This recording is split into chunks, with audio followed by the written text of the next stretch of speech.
ಗಂಡ ನನ್ನ ಸಾಯಿಸ್ತಾ ಇದ್ದಾರೆ, ಸಾಯಿಸ್ತಾನೆ, ನನಗೆ ಪಾಯ್ಸನ್ ಹಾಕ್ತಾರೆ, ಆಮೇಲೆ ನನ್ನ ಮಗಳಿಗೆ ಡ್ರಗ್ಸ್ ಕೊಡ್ತಾರೆ, ಅವಳ ಮನಸ್ಸು ಚೇಂಜ್ ಮಾಡಕ್ ಟ್ರೈ ಮಾಡ್ತಿದ್ದಾರೆ. ಮನಸ್ಸು ತುಂಬಾ ಸೂಕ್ಷ್ಮ. ನಮ್ದೊಂದು ಗಟ್ಸ್ ಫೀಲಿಂಗ್ ಅಂತ ಇರುತ್ತೆ, ಅದು ನಮಗೆ ಒಬ್ಬ ವ್ಯಕ್ತಿನ ನೋಡಿದ್ರೆ ಅಥವಾ ಒಂದು ಅಪಾಯದ ಮುನ್ಸೂಚನೆ ನೋಡಿದಾಗ ನಮಗೆ ಹೇಳುತ್ತೆ. ಅವ್ರಿಗೆ ನನಗಿಂತ ತೊಂದರೆ ಇದೆ ಅಂತ ಅವ್ರು ನಂಬಲ್ಲ, ನಾನು ಸರಿ ಅಂತ ಅಂದ್ಕೊಂಡಿರ್ತಾರೆ. ಅವ್ರು ಅನ್ಕೊಂಡಾಗ ಅವ್ರಿಗೆ ಎದುರುಗಡೆ ಇರೋರೆಲ್ಲ ಎದುರಾಳಿ, ಅದರಲ್ಲಿ ಎಸ್ಪೆಷಲಿ ಯಾರ ಮೇಲೆ ಅವ್ರಿಗೆ ಅನುಮಾನ ಇರುತ್ತೆ ಅವರೆಲ್ಲ ಎದುರಾಳಿ ಆಗಿರ್ಬೋದು. ಸಾಮಾನ್ಯವಾಗಿ ಕ್ರೌರ್ಯಕ್ಕೆ ಹೋಗೋದು, ಈ ಡಿಪ್ರೆಸ್ಡ್ ಆಗಿದ್ರೆ ಕ್ರೌರ್ಯಕ್ಕೆ ಹೋಗ್ತಾರೆ ಅನ್ನೋದು ಹೇಳಲಿಕ್ಕಾಗಲ್ಲ. ಅದಕ್ಕೆ ನಾವೇನಂತ ಹೇಳಿದ್ರೆ ಹೀಗೆ ನೋಡ್ಕೊಂಡು ಬರಬೇಕು.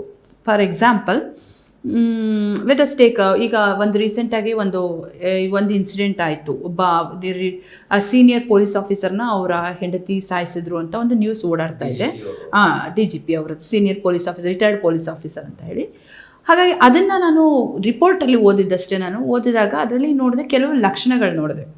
ಆ ಲಕ್ಷಣಗಳಲ್ಲಿ ಏನಂತ ಹೇಳಿದ್ರೆ, ನನ್ನ ಗಂಡ ನನ್ನ ಸಾಯಿಸ್ತಾ ಇದ್ದಾರೆ, ಸಾಯಿಸ್ತಾನೆ, ನನಗೆ ಪಾಯ್ಸನ್ ಹಾಕ್ತಾರೆ, ಆಮೇಲೆ ನನ್ನ ಮಗಳಿಗೆ ಡ್ರಗ್ಸ್ ಕೊಡ್ತಾರೆ, ಅವಳ ಮನಸ್ಸು ಚೇಂಜ್ ಮಾಡೋಕ್ಕೆ ಟ್ರೈ ಮಾಡ್ತಿದ್ದಾರೆ. ಈ ಥರ ಎಲ್ಲ ಎಷ್ಟೊಂದು ಅವರು ವಾಟ್ಸಪ್ಪಲ್ಲಿ ಶೇರ್ ಮಾಡ್ಕೊಂಡಿದ್ರಂತೆ. ಸೊ ಇದ್ರ ಬಗ್ಗೆ ನಾನು ಆ ಒಂದು ಲಕ್ಷಣಗಳನ್ನ ಮಾತ್ರ ತೊಗೊಳ್ತೀನಿ. ಆ ಲಕ್ಷಣಗಳನ್ನ ನೋಡಿದಾಗ ಇದನ್ನು ನಾವು ಈ ಡಿಲಿಷನಲ್ ಡಿಸಾರ್ಡರ್ ಅಂತ ಹೇಳಿ ಕರಿಬೋದು. ಡಿಲಿಷನಲ್ ಡಿಸಾರ್ಡರ್ ಅಂತ ಹೇಳಿದಾಗ ಇದು ಏನಂತ ಹೇಳಿದ್ರೆ, ಡಿಲಿಷನಲ್ ಡಿಸಾರ್ಡರ್ಲಿ ಪರ್ಸಿಕ್ಯೂಟರಿ ಟೈಪ್ ಅಂತ. ಪರ್ಸಿಕ್ಯೂಟರಿ ಟೈಪ್ ಅಂದರೆ ಯಾರೋ ನನಗೇನೋ ಮಾಡ್ತಾರೆ, ಯಾರೋ ನನ್ನ ಫಾಲೋ ಮಾಡ್ತಾ ಇದ್ದಾರೆ, ನನಗೆ ಆಪೋಸಿಟಾಗಿ ಲೀಗಲ್ಲಿ ನನಗೆ ಆಪೋಸಿಟ್ ಮಾಡ್ತಿದ್ದಾರೆ, ನನ್ನ ಅಥಾರಿಟೀಸ್ ಎಲ್ಲ ನನ್ನ ಯೂಸ್ ಮಾಡ್ಕೊಳ್ಳೋಕೆ ಟ್ರೈ ಮಾಡ್ತಾ ಇದ್ದಾರೆ, ಅಥವಾ ನನಗೆ ಪದೇ ಪದೇ ನನಗೆ ಯಾರಿಂದನೂ ತೊಂದರೆ ಮಾಡ್ತಾರೆ. ಈ ಥರ ಒಂದು ಭಾವನೆಗಳಿರುತ್ತೆ. ಇದು ಹೇಗೆ ಬರಬಹುದು? ಡೆಫಿನೆಟಾಗಿ ಇವೆಲ್ಲ ಎಲ್ಲ ಪರ್ಸ್ನಾಲಿಟಿ ಡಿಸಾರ್ಡರ್ಸ್ ಇದನ್ನೆಲ್ಲ ನಾವು ನೋಡ್ತಾ ಇದ್ದೇವೆ. ಡಿಲಿಷನಲ್ ಡಿಸಾರ್ಡರ್ಸು ಚಿಕ್ಕ ವಯಸ್ಸಿಂದ ಬಂದಿರುತ್ತೆ. ಚಿಕ್ಕ ವಯಸ್ಸು ಅಂತ ಹೇಳೋದಕ್ಕಿಂತ ಅವ್ರಿಗೆ ಹುಟ್ಟಿದಾಗಿಂದ ಬಂದಿರುತ್ತೆ, ಬೈ ಬರ್ತ್ ಅಂತ ಅಂದ್ಕೊಳ್ಳಿ. ಬಟ್ ಕೆಲವೊಂದು ಸಲ ಒಂದೇ ಹ್ಯಾಬಿಟ್ ಅಥವಾ ಒಂದೇ ಬಿಹೇವಿಯರು ಪದೇ ಪದೇ ಆದಾಗ ಈ ರೀತಿ ಅದು ನಾನು ಹೇಳಿದ್ದಲ್ಲ, ಈ ಎಕ್ಸಾಂಪಲ್ಗೆ ಹೋಗಿ ಬರ್ಬೋದು. ಫಾರ್ ಎಕ್ಸಾಂಪಲ್, ನಾವು ಒಬ್ಬರಿಗೆ ಏನಾಗುತ್ತೆ, ಇವ್ರು ಯಾರೋ ನನಗೆ ಆಪೋಸಿಟ್ ಆಗಿದ್ದಾರೆ ಅನ್ನೋದು ಒಂದು ಸಲ ಅನಿಸ್ಬೋದು. ಒಂದೆರಡು ಸಲ ಅನಿಸಿದಾಗ ಮೂರನೇ ಸಲ ಆ ವ್ಯಕ್ತಿ ನಿಜಕ್ಕೂ ಆಪೋಸಿಟ್ ಆಗಿರ್ಬೋದು. ಇದು ಮೊದಲನೇ ಸಲ ಆಗಿರುತ್ತೆ. ಅದೇ ರೀತಿ ಎರಡು ಮೂರು ಸಲ ಅವ್ರು ಏನಾರು ಅಂದ್ಕೊಂಡಿದ್ದಾಗ ಅದು ನಿಜ ಆಗಿರುತ್ತೆ. ಅಂದರೆ ಯಾರ ಬಗ್ಗೆ ಭಯ ಪಟ್ಕೊಂಡಿರ್ತಾರೋ, ಯಾರ ಬಗ್ಗೆ ಆಂಗ್ಸೈಟಿ ಇಟ್ಕೊಂಡಿರ್ತಾರೋ ಅವರು ಅದೇ ಥರ ಆಗಿರೋ ಚಾನ್ಸಸ್ ಇರುತ್ತೆ. ಸೊ ನಮ್ಮ ದೇಹ ಏನಂತ ಹೇಳಿದ್ರೆ, ನಮ್ಮ ಮನಸ್ಸು ತುಂಬ ಸೂಕ್ಷ್ಮ. ನಮ್ಮದೊಂದು ಗಟ್ಸ್ ಫೀಲಿಂಗ್ ಅಂತ ಇರುತ್ತೆ, ಅದು ನಮಗೆ ಒಬ್ಬ ವ್ಯಕ್ತಿನ ನೋಡಿದ್ರೆ ಅಥವಾ ಒಂದು ಅಪಾಯದ ಮುನ್ಸೂಚನೆ ನೋಡಿದಾಗ ನಮಗೆ ಹೇಳುತ್ತೆ. ಯಾವಾಗ ಈ ಒಂದು ಗಟ್ಸ್ ಫೀಲಿಂಗ್ನ ಜಾಸ್ತಿ ಬಿಲೀವ್ ಮಾಡೋಕ್ಕೆ ಸ್ಟಾರ್ಟ್ ಮಾಡಿಬಿಡ್ತಾರೋ, ತುಂಬ ಜಾಸ್ತಿ, ಅವಾಗ ಏನಾಗುತ್ತೆ, ಅದೇ ಥರ ಯೋಚನೆಗಳು ಜಾಸ್ತಿ ಬರುತ್ತೆ. ಒಂದು ನೆಗೆಟಿವ್ ಯೋಚನೆ, ಮತ್ತೆ ನೆಗೆಟಿವ್ ಯೋಚನೆ. ಇಲ್ಲಿ ಇವ್ರಿಗೆ ಆಲ್ರೆಡಿ ಒಂದು ಪ್ರೂಫ್ ಸಿಕ್ಕಿದ್ದೀರ, ನಾನು ಅವ್ರನ್ನ ಅಂದ್ಕೊಂಡಿದ್ದೆ, ಅವ್ರು ನನಗೆ ಆಪೋಸಿಟ್, ನನ್ನ ಎನಿಮಿ ಅಂತ, ಹಾಗಾಗಿ ಇವರು ನನಗೆ ಎನಿಮಿ ಇರ್ಬೋದು. ಈ ರೀತಿ ಒಂದಷ್ಟು ಬಿಹೇವಿಯರ್ಸು ಅವ್ರೇನು ಮಾಡ್ತಾರೆ, ಅವ್ರದ್ದೇ ಆದ ಒಂದು ಇಮ್ಯಾಜಿನೇಷನ್ಸ್ ಶುರು ಮಾಡ್ಕೋತಾರೆ.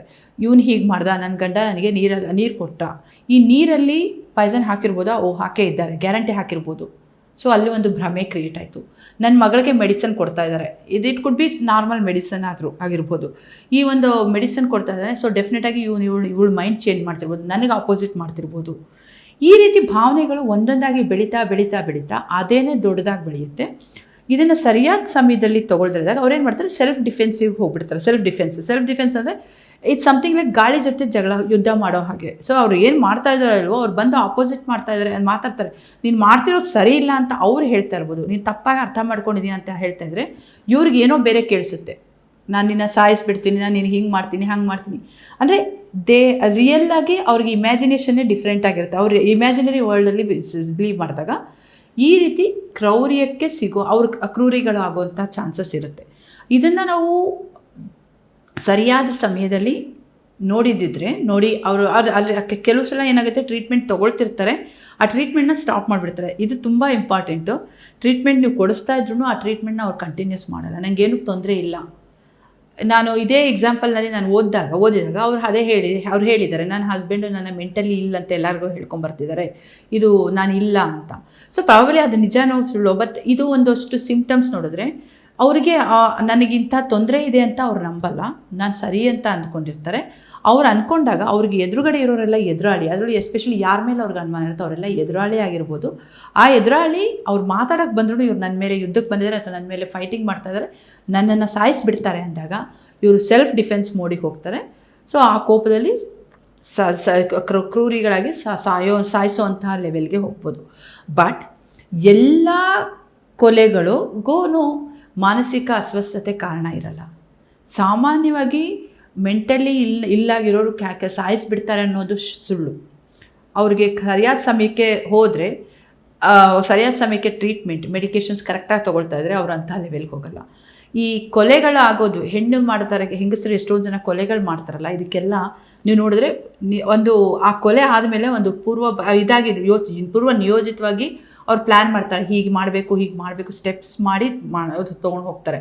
ಫಾರ್ ಎಕ್ಸಾಂಪಲ್ ಗಂಡನ್ನ ಇದರಲ್ಲಿ ಈ ಒಲೆಯಲ್ಲಿ ಹಾಕಿ ಸುಟ್ರಲ್ಲ, ಅವ್ರಿಗೆ ಗೊತ್ತಿತ್ತು ನಾನು ಸಾಯಿಸಿದ್ದೀನಿ, ಇವಾಗ ಇದು ದೊಡ್ಡ ತೊಂದರೆ ಆಗುತ್ತೆ, ಇದನ್ನು ಹಿಂಗೆ ಮಾಡೋಣ ಅಂತ. ಅಲ್ಲಿ ಪ್ರಾಬ್ಲಮ್ಮು ಅವರ ಬಿಹೇವಿಯರ್, ಮೆಂಟಲ್ ಇಲ್ನೆಸ್ ಅಲ್ಲ. ಹಾಗಾಗಿ ಎಲ್ರಿಗೂ ಮೆಂಟಲ್ ಇಲ್ನೆಸ್ ಇರ್ತದೆ. ಯಾಕಂದರೆ ಇದು ಒಂದು ರಾಂಗ್ ಎಕ್ಸಾಂಪಲ್ ಆಗೋ ಚಾನ್ಸಸ್ ಇರುತ್ತೆ. ಮೆಂಟಲ್ ಇಲ್ನೆಸ್ ಇರೋರೆಲ್ಲ ಅವ್ರವ್ರ ಗಂಡನ ಸಾಯಿಸ್ತಾರೆ ಅಥವಾ ಅವ್ರ ಜೊತೆಲಿ ಇರೋರು ಸಾಯಿಸ್ತಾರೆ ಅಂತ. ಅದು 100ಕ್ಕೆ ತುಂಬ ಕಡಿಮೆ, 0.001%. ಸಾಮಾನ್ಯವಾಗಿ ಹೆಣ್ಣಲ್ಲಿ ಕ್ರೌರ್ಯ ಬರುವಂಥದ್ದು ಅಂದರೆ ಈಗಿನ ಆಸೆ, ಆಕಾಂಕ್ಷೆ, ಹೆಚ್ಚುತ್ತಿರೋ ಮೀಡಿಯಾ ಕಾಂಟ್ಯಾಕ್ಟು, ಈ ಸೋಷಿಯಲ್ ಮೀಡಿಯಾ ಕಾಂಟ್ಯಾಕ್ಟ್ಸು, ಏನು ಒಂದು ಮೆಸೇಜಲ್ಲಿ ಯಾರು ಬೇಕಾದರೂ ಸಿಗ್ತಾರೆ, ನೀನು ದೇವತೆ, ನಿನಗೆ ಅವ್ರು ಸರಿಯಾಗಿರೋನಲ್ಲ ಅಂತ ಹೇಳ್ತಾರೆ, ಇವ್ರು ನಂಬಿಡ್ತಾರೆ. ಅಲ್ಲೂ ಅಷ್ಟೇ ಎಮೋಷ್ನಲ್ ಎಂಪ್ಟಿನೆಸ್ ಇರುತ್ತೆ. ಗಂಡ ಬೆಳಗ್ಗೆ ಹೋಗಿ ಕೆಲಸಕ್ಕೆ ಹೋಗಿ ಸಾಯಂಕಾಲ ಬರ್ತಿರ್ತಾನೆ, ಮನೇಲಿ ಒಬ್ಬಳೇ ಇರ್ತಾಳೆ, ಅಡುಗೆ ಮಾಡ್ತಾಳೆ, ಸೋಷಿಯಲ್ ಮೀಡಿಯಾನಲ್ಲಿ ಇರ್ತಾಳೆ. ಸೋಷಿಯಲ್ ಮೀಡಿಯಲ್ಲಿ ನೋಡಿದಾಗ ಯಾರೋ ನೀವು ಎಷ್ಟು ಚೆನ್ನಾಗಿದ್ದೀರಾ, ನೀವು ಯಾಕ್ರಿ ಹೀಗೆ ಹಾಗೆ ಅಂತ ಅಂದಾಗ she gets attracted. So at certain point of time ಅವರಿಬ್ಬರು ಲಿಂಕ್ ಆಗ್ತಾರೆ. ದೆನ್ ಅವನು ಯಾವ ರೀತಿ ಮನಸ್ಸಲ್ಲಿ ಇಟ್ಕೊಂಡಿರ್ತೋ ಅಥವಾ ಇವಳು ಯಾವ ರೀತಿ ಇಟ್ಕೊಳ್ತೋ, ಇವರಿಗೆ ಅಟ್ ಸರ್ಟನ್ ಪಾಯಿಂಟ್ ಇವನೇ ನನ್ನ ಗಂಡ ನಮ್ಮ ರಿಲೇಷನ್ಶಿಪ್ಗೆ ಒಂದು ಪ್ರಾಬ್ಲಮ್ ಮಾಡ್ತಾ ಇದ್ದೇನೆ ಅಂತ ಅನಿಸಿದಾಗ ಅಥವಾ ಅಡ್ಡ ಅನಿಸಿದಾಗ ಅವ್ರು ಯಾವುದೇ ಲೆವೆಲ್ಗೆ ಬೇಕಾದರೂ ಹೋಗ್ಬೋದು.